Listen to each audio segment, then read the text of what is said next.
Yo, I'm Byron Gold and I'm a vocal practitioner here at the Lyric Theatre. I was taking this role because I really enjoy helping young people and just helping people in general find their voice. Yeah, so I really I said my last performance was at the O2 and I was supporting Key Sweat. Well, I don't know what the expectation was because a lot of people didn't know who I was at that time. But my expectation of me was just to go out there and have a good time and just try and be positive with music and make people feel my music. That was the main thing for me. So, normally just like a 15-minute or half an hour vocal warm-up, and then with the BVs, we'd get together, backing vocalists, and we just do like a group warm-up, and then we go over the song. Just scales, major scales, just breathing exercise. That's not really, but more to do with posture, just standing positive and just like back straight and just not slouching. That type of stuff. Every Tuesday night for a term. So every term for 12 weeks for a term. If that makes sense. And the aim is for young people aged between 13 to 19. We've got some slightly ones older this term though. For them just to have fun doing creative vocals, finding their voice, and being comfortable with their own vocal identity. That's the main objective.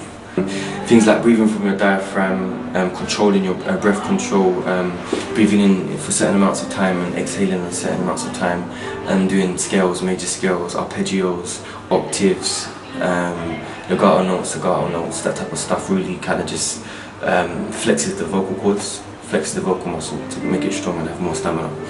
But generally, most singers will try to stay away from dairy products, like things like milk and chocolate and things that are heavy in starch and heavy in acid as well can really kind of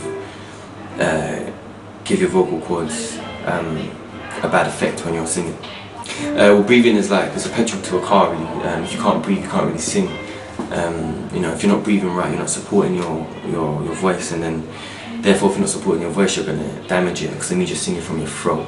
So eventually you're going to get things like vocal nodules and vocal lumps, which you hear about a lot about in industry singers, which is quite a shame because vocal nodules, once you get them, they're pretty much there for life unless you can get them lasered out. But then even then there's always going to be some kind of scarring.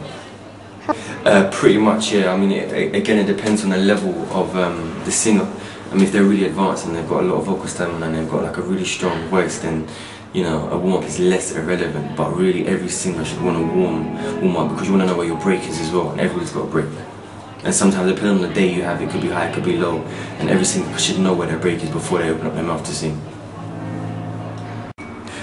So my top tips for good singing practice is number 1, always exercise your voice.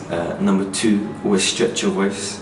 What I mean by stretching, just every day or every week, try and go to a new place in your voice that you haven't gone to before, but not for too long, just as long as it feels good. And number 3, I'd say look the health of your voice, look after your voice. Regular rests, lubricated with lots of water, room temperature water. And yeah, I guess that would be it. 1, 2, 3. Reach out and touch.